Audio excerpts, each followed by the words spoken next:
Buds കലോത്സവത്തിൽ തുടർച്ചയായി 8ാം വർഷവും കിരീടമുയർത്തിയ തിരുവല്ലാമല ക്യാപ്റ്റൻ ലക്ഷ്മി ബഡ്സ് സ്കൂളിൽ വിജയാഘോഷം സംഘടിപ്പിച്ചു. തിരുവല്ലാമല ഗ്രാമപഞ്ചായത്ത് പ്രസിഡന്റ് കൃഷ്ണപ്രസാദ് ഉദ്ഘാടനം ചെയ്തു. ഇപ്പൊ കഴിഞ്ഞ ജില്ലാ കലോത്സവത്തിൽ ഓവറോൾ ചാമ്പ്യന്മാരായിരിക്കുകയാണ്. തുടർച്ചയായി 8ാം തവണയാണ് നമ്മുടെ ഈ ബഡ്സ് ടീം 1ാം സ്ഥാനം കരസ്ഥമാക്കിയത്. അതിൽ പാർട്ടിസിപ്പേറ്റ് ചെയ്ത എല്ലാ നമ്മുടെ ബഡ്സ് ടീമിലെ കുട്ടികൾക്കും ഡാൻസ് മാസ്റ്റർക്കും അതുപോലെ തന്നെ ടീച്ചർക്കും അതുമായി ബന്ധപ്പെട്ട് നമ്മൾ പ്രവർത്തിച്ച എല്ലാവർക്കും തിരുവല്ലാമല ഗ്രാമപഞ്ചായത്തിന്റെ അഭിനന്ദനങ്ങൾ അറിയിക്കുകയാണ്. തിരുവല്ലാമല പഞ്ചായത്ത് ഭരണസമിതിയുടെ നേതൃത്വത്തിലാണ് വിജയാഘോഷം സംഘടിപ്പിച്ചത്.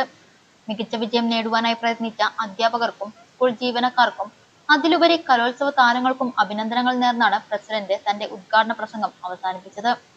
ഗ്രാമപഞ്ചായത്ത് ഉപാധ്യക്ഷ ഷീല പണിക്കർ, സ്ഥിരം സമിതി അംഗങ്ങളായ ബേബി രജിത, പത്മിനി, ഉഷ രാംകുമാർ, ഗ്രാമപഞ്ചായത്ത് അംഗങ്ങളായ രജിത ആറുമുഖൻ, സജിത, ശരണ്യ, സ്കൂൾ അധ്യാപിക ശ്രീപ്രിയ, സ്കൂൾ ജീവനക്കാരായ പ്രീത, കമലം എന്നിവർ സംസാരിച്ചു. ആരമ്മേ ആരാ